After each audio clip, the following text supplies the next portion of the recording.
What's up, everybody? Welcome to another exciting edition of the Low Budget Show with Damon Millard. I'm Damon Millard. On today's episode, we have stand-up comedian Wendy Wilkins. We'll talk about hometowns. We'll talk about getting caught having sex in the car. We'll talk about, is comedy coming back? Quarantine's almost up. I guess it's almost up. I don't know. Depends on who you listen to. Happy 2020, y'all. We's doing it, right? We're doing it big time. I promised I'd give myself a haircut last episode. I didn't get to that, so I'm going to have that on today's episode. That's kind of exciting for you, right? I actually already did that haircut. It's under here. I'm not going to let you know what it looks like right now. Not right now. You'll see. There's hints all around, though. There's hints all around. Want to be a part of the show? Hit me up. Damon at DamonMillard.com. That's right. Just hit me right there with any feedback. Want to be a guest? Damon at Damon Millard. There's that better? Damon at DamonMillard.com. Hit me up. Woo. I've been quarantining in North Carolina. I'm down here at my girlfriend's house. We're staying with her dad. Took off out of Brooklyn when it was the epicenter.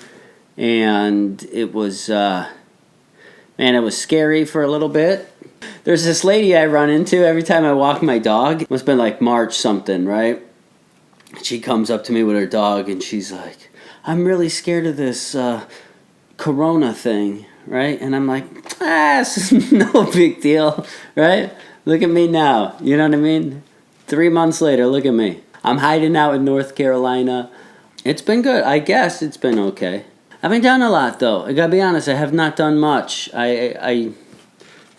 I told myself I was going to get a lot done. I was going to write a whole bunch of jokes, and I haven't really done that. I've done a little bit of... I've resurfaced the Low Budget Show. I did do that, you know? I've been smoking cigarettes in the park. I've done a lot of that. Yeah, not a lot, but we're getting through it. You know what I mean? I am going to be doing stand-up comedy on June 24th. In Fayetteville, North Carolina. Mark your calendars, everybody. I'll be doing an open mic at Dirtbags in Fayetteville, North Carolina on January 24th. No, June 20. What fucking month is it? Does anybody even know anymore? Yeah, so I'm nervous. I gotta be honest, man. I've done some Zoom stand-up comedy. It's not like the real thing. I haven't done stand-up since March 15th back in Brooklyn. And so from March 15th till June 24th, however many days that is, it'll probably say it right here, right now. And it'll definitely be the longest in 10 and a half years, for sure. Yeah. So that'll be like the first test, man. Do I still got it? Can you lose it? Can you lose it in just that amount of time? When I first started off doing comedy, I wouldn't be able to get up very often at all because I started in Milwaukee where there was like one open mic a week. That's not true. I was going to the Miramar. So there was Miramar and there was Rounding Third in Milwaukee. And the Miramar was like this mixed genre open mic. So, 9 times out of 10 you were going to follow somebody who just played an acoustic guitar. And you got to go up there and do your diarrhea Taco Bell jokes. But we'll see. We'll see how that goes. We'll test it out. We'll test the waters down here in North Carolina. And that'll get me ready for this announcement right here. I'm doing some touring this year. Bars of America tour. I'm booking any day I can get into a place. I'll play anywhere. I'll play bars, pubs, casinos, a VFW, I'll play a Burger King bathroom, whatever you got, you know what I mean? If there's 3 feet of space in the corner where I can stand and hold a microphone, I'm taking Bars of America there. I'm already got some dates in Wisconsin, so check my website, DamonMillard.com. If you know a place or you want to get on the tour, hit me up. Damon at DamonMillard.com. That's right, Damon at DamonMillard.com. It's what I love. I gotta be honest, man. I love those dive bar gigs, man. They're like some of my favorite. Rowdier the better. It will get you sharp. This is gonna kickstart that time off I was just talking about. You know what I mean? So that's going to be a lot of fun. Bars of America tour, look for it.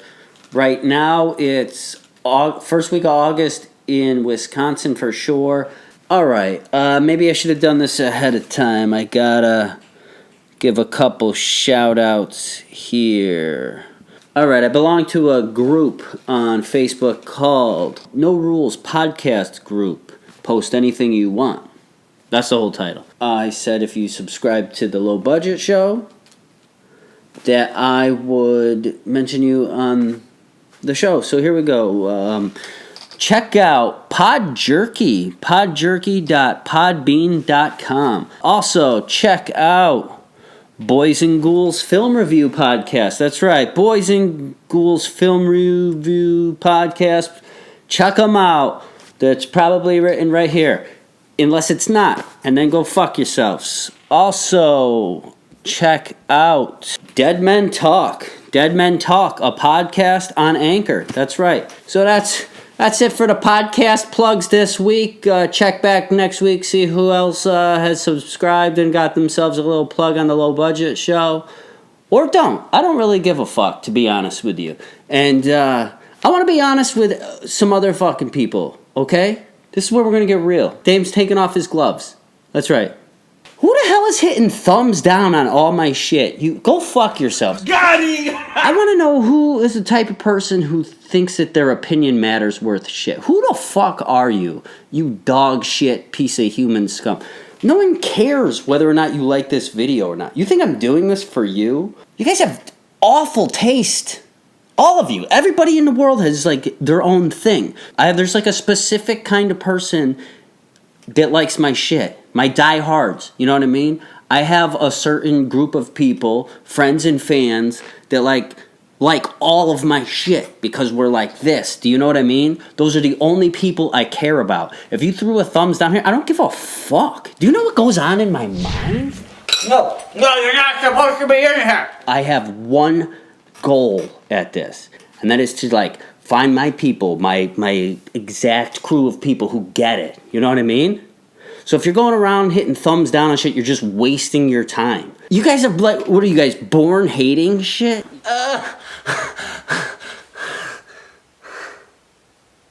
I don't like none of this. I can't deal with anybody who walks around thinking that their opinion matters. I'll tell you this, people who turn their nose up to shit just because it doesn't please them, like, go fuck yourself, you know what I mean? There's value in all things, even if I don't like it. If I don't like something, doesn't mean it's bad. So therefore, the fact that there's even a thumbs down option, like, who are you helping?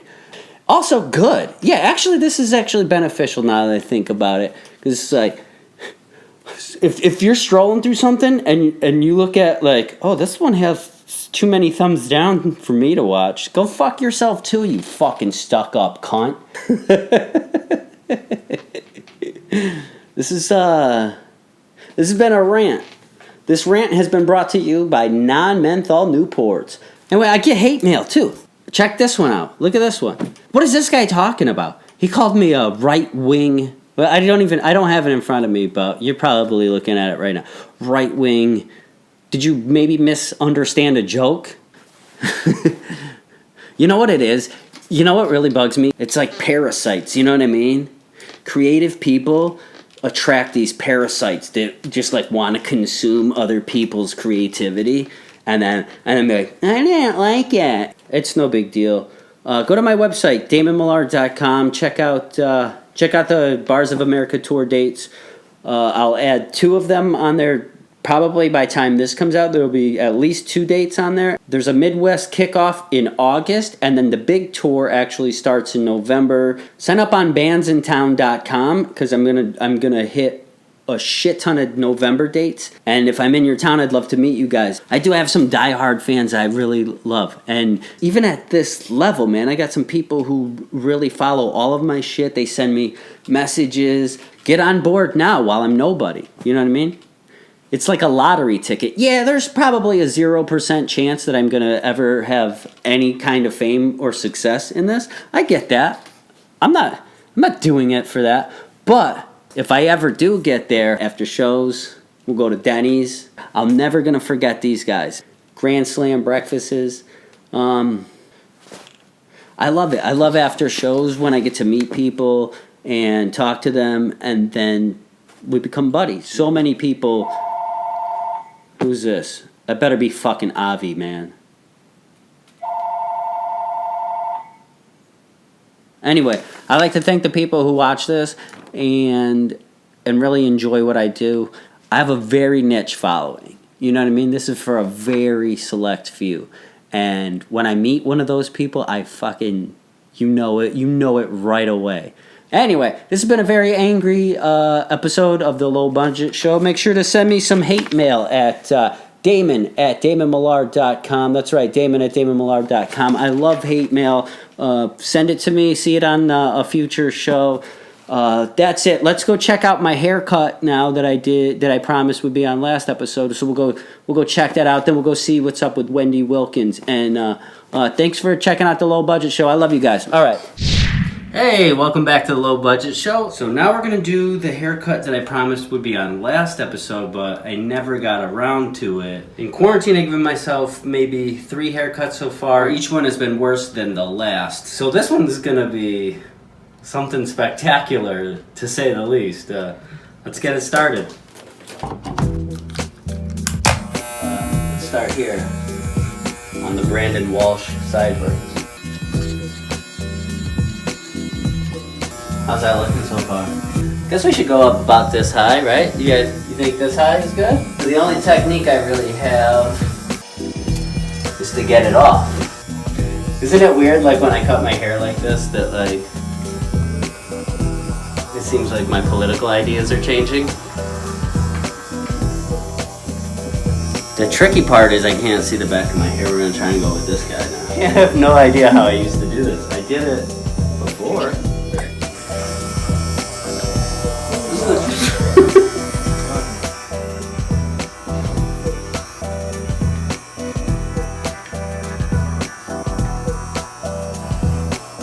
Definitely not even. I'm seeing what's kind of like a hill. Like it's definitely slopes. I'm in trouble. Yeah, it definitely slopes.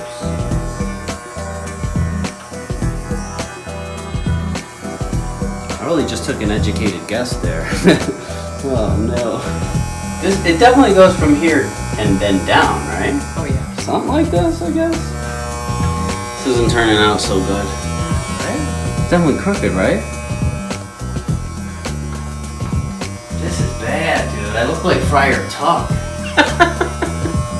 So yeah, I think maybe I'll go into hair. Sure, it's pretty jacked, right? Yes, very jacked. Huh? Very jacked. Okay, so here's where we're at. Got a nice little thing around here.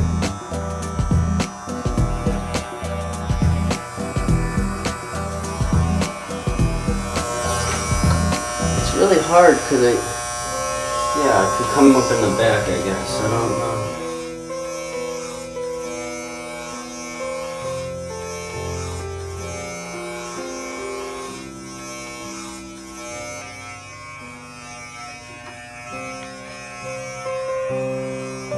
Very bad time in the country for me to be having this haircut, but here we go.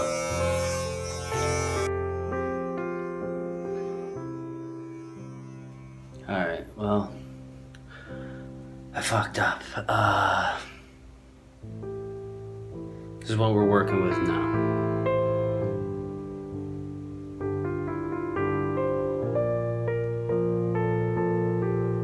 Let's go check out our interview, whoever it is. Hey, what's up, everybody? Welcome back to the Low Budget Show. Joining me now is stand-up comedian Wendy Wilkins. Say hello. Hi, everyone. That's a little too amped. I'm sorry. Hi, everyone. Yeah, tone it down. You have no idea what just happened on the show before this. It's probably something very depressing. Anyway, so Wendy's a stand-up comic, and she's also a screenwriter. She was, in 2019, named as one of ISA's top 25 screenwriters, right? Yep. What did you write that got you that honor? I had I won one of their fellowships in 2017 for a TV pilot that I wrote called Hometown. And so then I got in their development track. And so then because of that and all the meetings and everything that I was doing, I got named that. And then during that year, I also won for my feature script called Where the Men Are. Where are the men? Did you ever figure that out? Or? Nah, you have to watch the movie when it comes out to find out. And you bring up Hometown, which is really funny, and now nobody knows this. Me and you were from pretty much the same place back in upstate New York. One town right next door to each other. I mean, and it took us 20 how many years, and like us being both in Los Angeles to realize we were both stand-up comics from Binghamton area.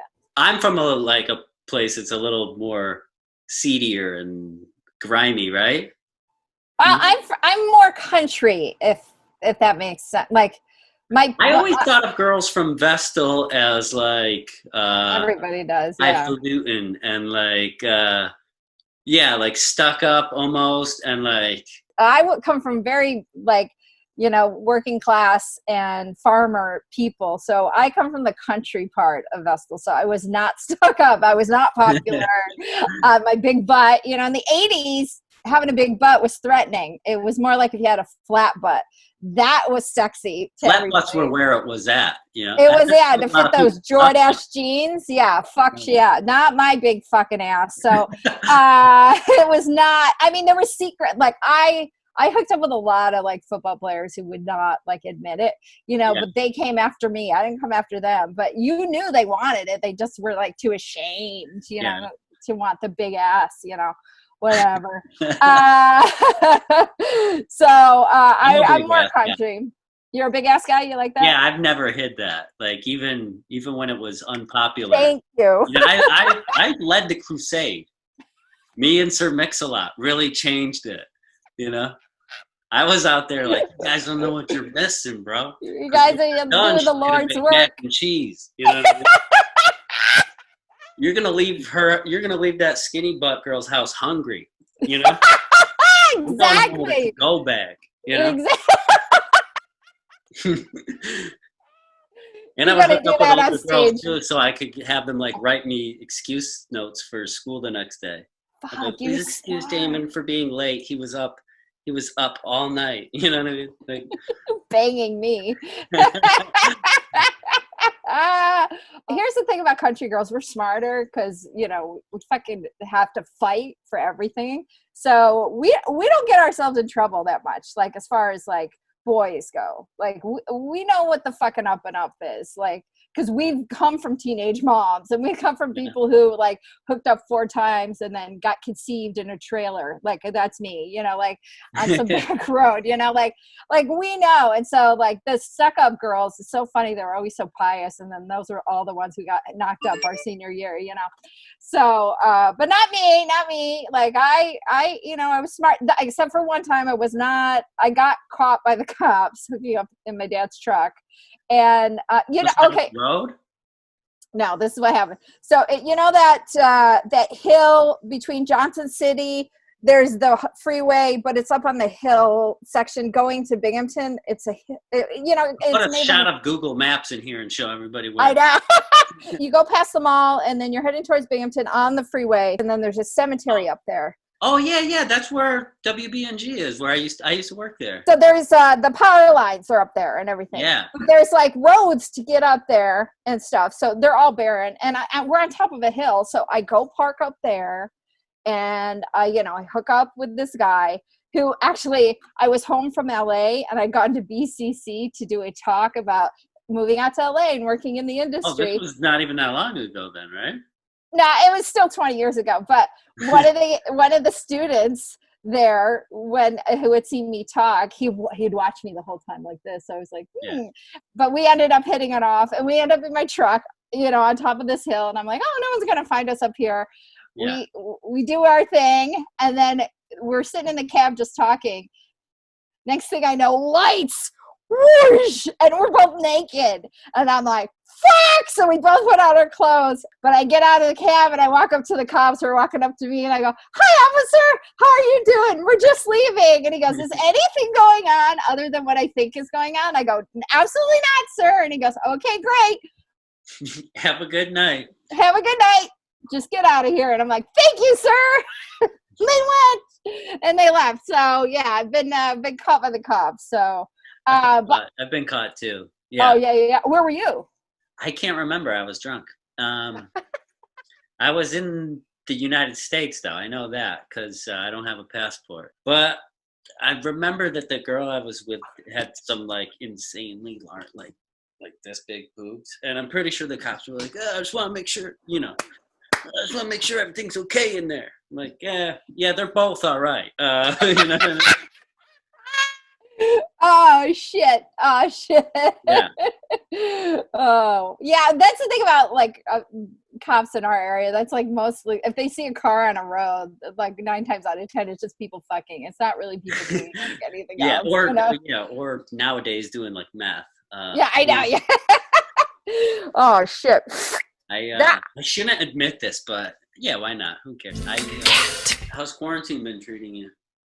Actually, it's been good. So I work in television that pays my bills. I do travel coordinating. Who the fuck knows what that's going to be like when it goes back, when we go back into business. But so my job ended a week before quarantine, and I had worked 8 months straight. And I'm like, okay, great. I got time now. I'm gonna write more. I'm gonna work on comedy. I'm gonna get on the road. You and I were supposed to be on the road, and I was just like getting my life in order. And then quarantine hit, and I was like, well, this is fine. This is exactly what I need to do. I was gonna do this anyway. Yeah, exactly. Luckily, Zoom saved it, because then as soon as quarantine hit, everybody was doing Zoom mics, and I just at least for the first month, every night had a different Zoom mic that kept me sane. So and kept me like, and the quarantine itself, I came up with 15 minutes new material because of the quarantine, just on quarantine jokes. Quarantine has pushed me into areas to be better as a screenwriter and a comic. So I'm happy about that. I'm really happy. How about you? Yeah, for you? No, for me, no. You're done with that. Yeah, for me, no. I was like, oh, great, I got all this time, but I don't do anything, so I have nothing to write about. And I'm less and less thrilled about writing stuff. For me, I tend to just spit it out on stage first, then fix it, then spit it out again and fix it.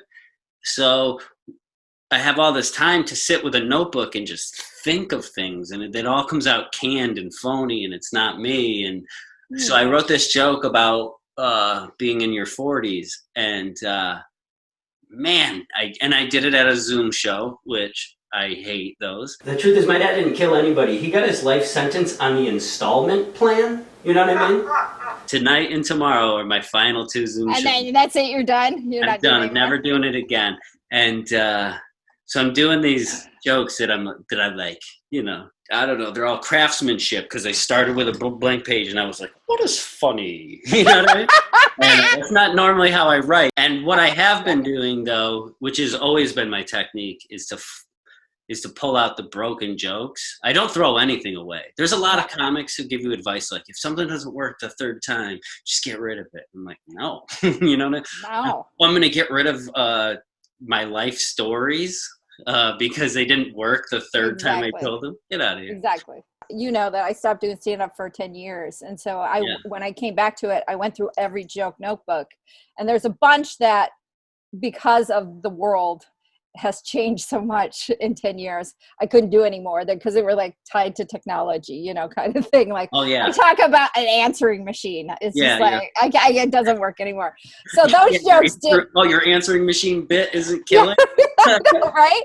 So, but there was a bunch that I'm like, okay, these can work. I just have to kind of rework them and keep reworking them. And so if a joke is 3/4 of the way there, but it's still not working, it's fine. I leave it alone for a while and then I come back. And it's the same with writing. If I have a script that I hit a roadblock on, I just leave it alone for a while. I come back to a couple months later and like, guess what? My brain has sort of tried to figure it out without me realizing it. Or like you write something else And you're like, no, those will go perfectly together, you know?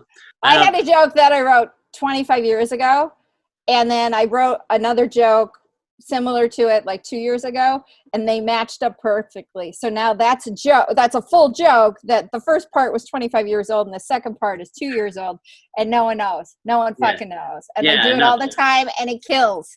It kills all the time. It's like, there's no time limit on jokes that are universal and personal. So your personal jokes will never go out of date. And also the universal kind of truths out there will never go out of date. I lost a lot of weight.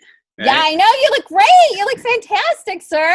Thanks. I lost like 40. I was down a little bit when I saw you though already.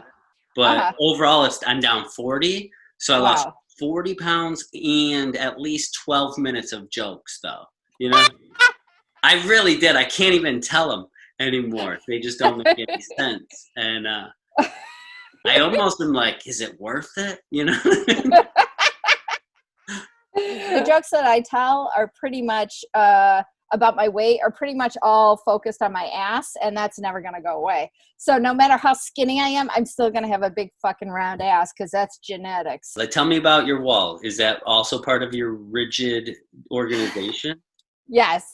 Yeah. So, you know, when the quarantine hit, part of like what I wanted to do, anyways, was to organize a new hour. So I went through all my jokes again, and then, I had accumulated it in the year, or 6-8 months since, a whole shit ton of other jokes. So I just sort of like really put them all on cards and then really concentrated on how they should go so that when I give back to going on tour and then the different shows that I can self-produce and be able to do an hour, 45 minutes to an hour, then I could do that. Do you think, does your organization help you think? I mean, if I stopped, I got to the point where it was like overwhelming and I can't go on stage and know what I'm going to say. I can go up with I always kind of just wing it. That's incredible. I'm not like that. I'm very much like, I need to have a game plan in my head. For me, it gives me freedom to have that kind of structure. Whereas as you, it seems like it does the opposite. Yeah, like it's suffocating sometimes. But I also do get lost a lot. I often am like over here and I'm like, oh, then I'll remember that, okay, so say I was talking about like drinking, right? And then now I'm over here and I'm talking this other stuff and that second voice in your brain, it's like, Gabe, you forgot to do the one about the birds, and I'm like, uh-oh, how are we going to do it? And then it's your punch card. It's exactly your punch card, It's a fun little game where I'm like, okay, I got to bring them back to this subject somehow. When did you come up with the idea that I'm going to do stand-up? When did that hit you? Well, I'll tell you this, there was no like ooh, aha moment. It was my whole life. My grandma was the jokester. My dad was the jokester. In 5th grade, I knew all the dead baby jokes. I knew all the bus driver jokes. I knew all those jokes. And then my dad, I would tell them at dinner. And then my dad's friends would come over, maybe get drunk sometimes. And he'd go, Wendy, come here and tell those jokes. So here they are drunk. And then I would tell the jokes and they were all off color. They were all like horrible. But here I am able to swear, able to like tell these horrible jokes because I was making these adults laugh. So like, I just knew there was something there. Comedy was huge at my mom's house. We lived with her on the weekends. So like we watched everything and she even took us to live comedy.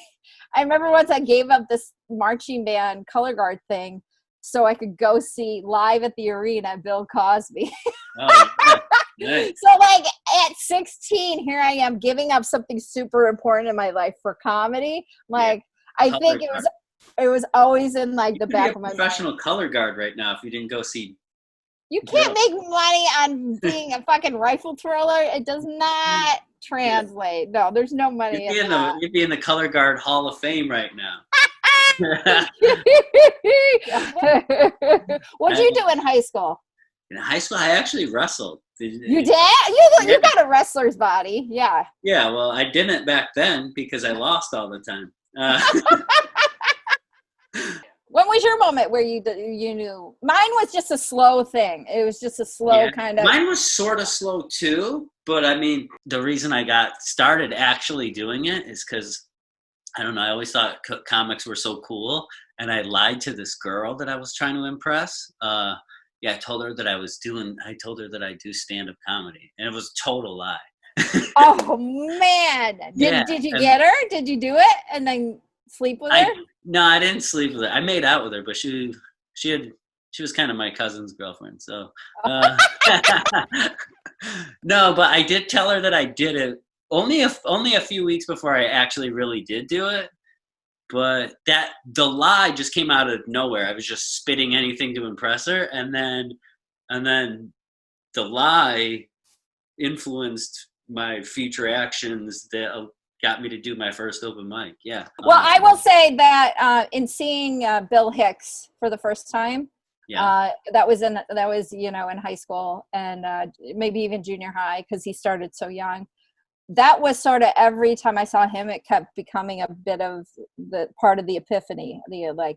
I think I need to do this. I think I need to do this. I think so like it was accumulation of watching him. He's the single most influential comic so far for me that got me into comedy. So as the date of this recording is what's today's date? The 12th of June. June 12th, and hopefully comedy's coming back, and so right now probably no dates on the calendar or iffy dates.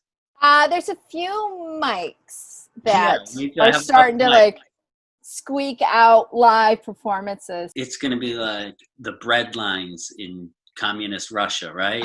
It's going to be all the people that decided in quarantine, I need to go after my dream. So it's going to be a lot of them resolution people that we got rid of in March because they always slack off after New Year's in March. They're all going to come back. Rush. Yeah. And then bucket list comics. Oh, fuck. Yeah. If one of my 30 views wants to follow you, where can they catch you? They can get me at Wendy Jean, my IG. And then, Venmo, that was for a show. Yeah, send her some Venmo. There's at Wendy Jean. That's my middle name. That's my country name from upstate New York. Only a girl named Wendy Jean comes from upstate New York. So, yeah, at Wendy Jean. That's you can get me on Instagram is best. All right, hit her up, check her out. And that's it for the Low Budget Show. Thank you guys so much for joining us. And we'll see you next time. Thanks a lot. Goodbye. Thanks, Damon.